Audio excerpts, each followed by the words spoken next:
साथियों नमस्कार, एक बार फिर आप सभी का स्वागत है AP education centre YouTube channel पर।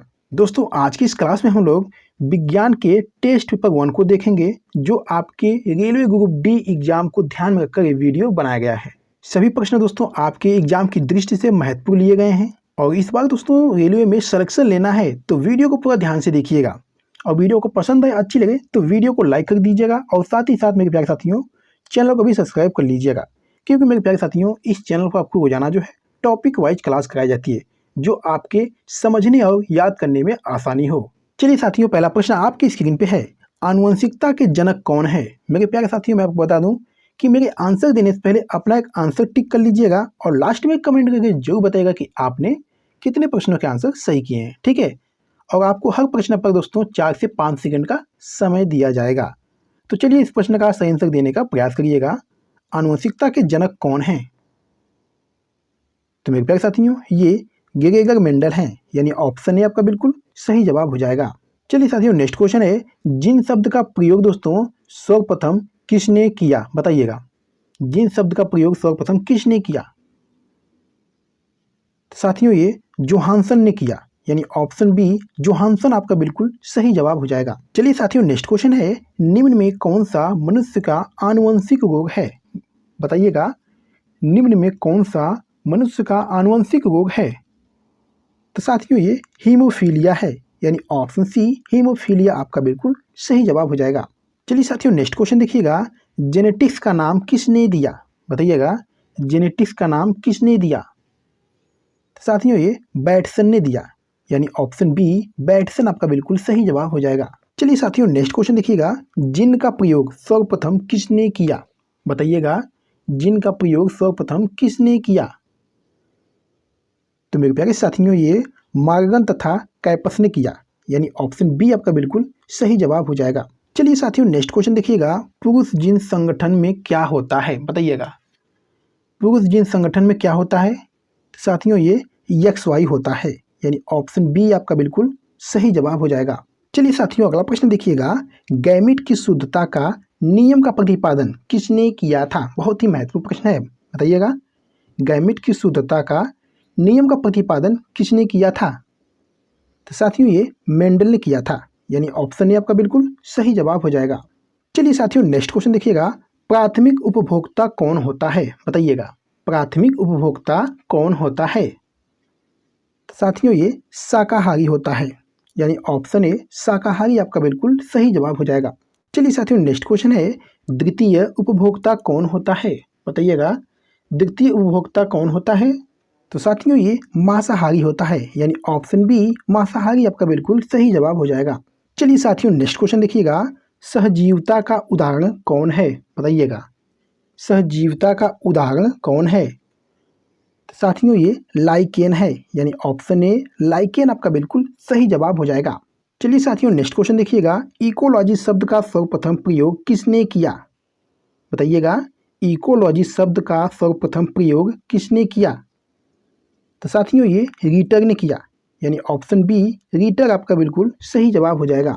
चलिए साथियों नेक्स्ट क्वेश्चन देखिएगा, वातावरण एवं जीवों के संबंध के अध्ययन को क्या कहते हैं, बताइएगा। बहुत ही अच्छा प्रश्न है। वातावरण एवं जीवों के संबंध के अध्ययन को क्या कहते हैं?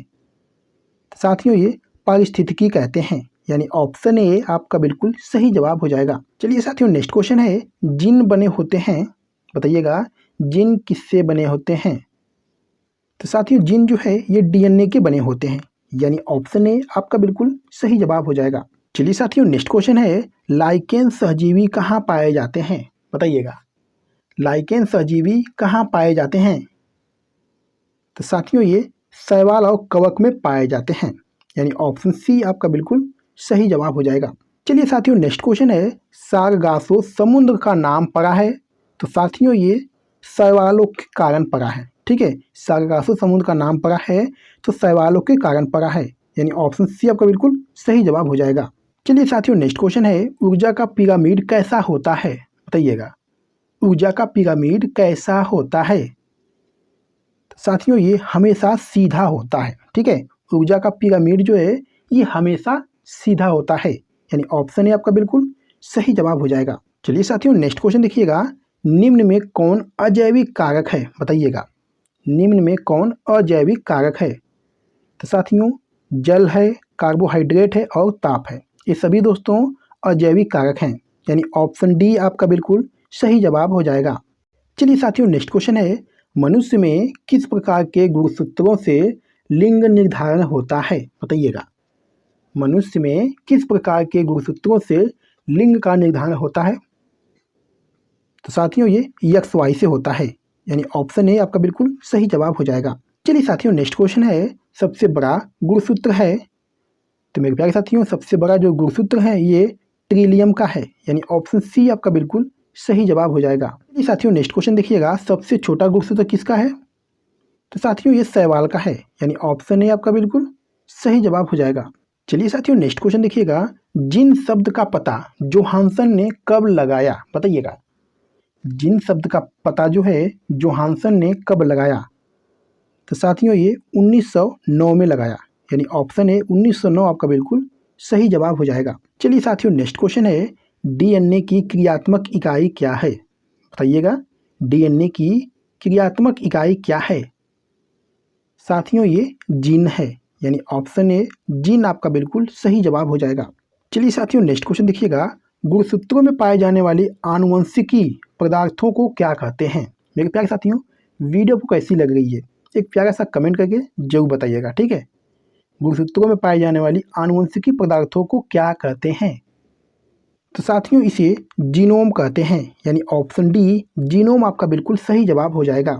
चलिए साथियों नेक्स्ट क्वेश्चन देखिएगा, संपूर्ण जेनेटिक कोड का पता किसने लगाया, बताइएगा। संपूर्ण जेनेटिक कोड का पता किसने लगाया?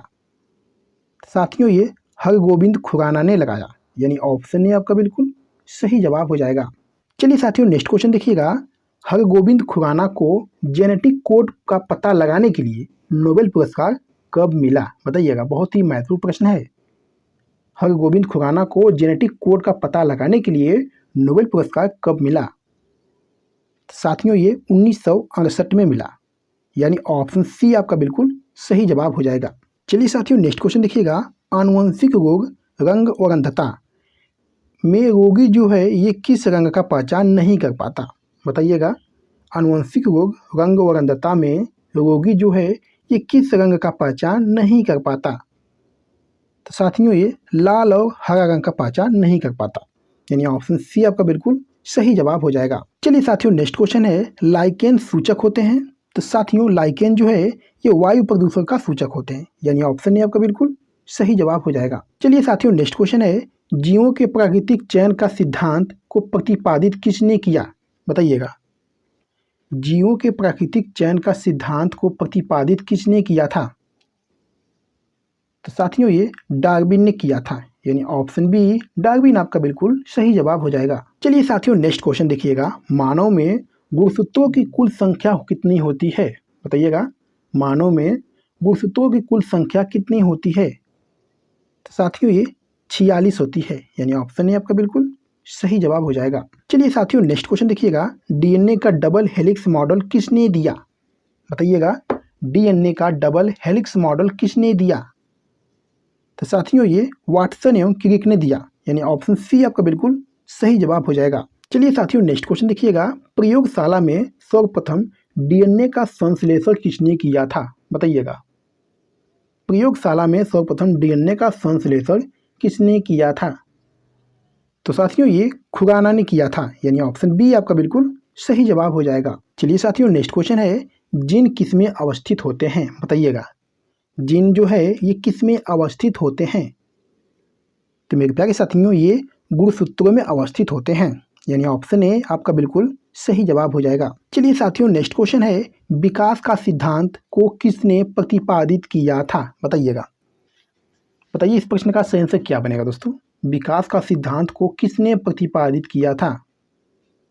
तो साथियों ये चार्ल्स डार्विन ने किया था, यानी ऑप्शन डी आपका बिल्कुल सही जवाब हो जाएगा। चलिए साथियों नेक्स्ट क्वेश्चन देखिएगा, हृदय का पहला प्रतिस्थापन किसके द्वारा किया गया था? बहुत ही महत्वपूर्ण प्रश्न है, बताइएगा। हृदय का पहला प्रतिस्थापन किसके द्वारा किया गया था? तो मेरे प्यारे साथियों ये डॉक्टर क्रिश्चियन बर्नार्ड के द्वारा किया गया था, यानी ऑप्शन डी आपका बिल्कुल सही जवाब हो जाएगा। चलिए साथियों नेक्स्ट क्वेश्चन देखिएगा, वंशागति के नियमों के अध्ययन को क्या कहा जाता है?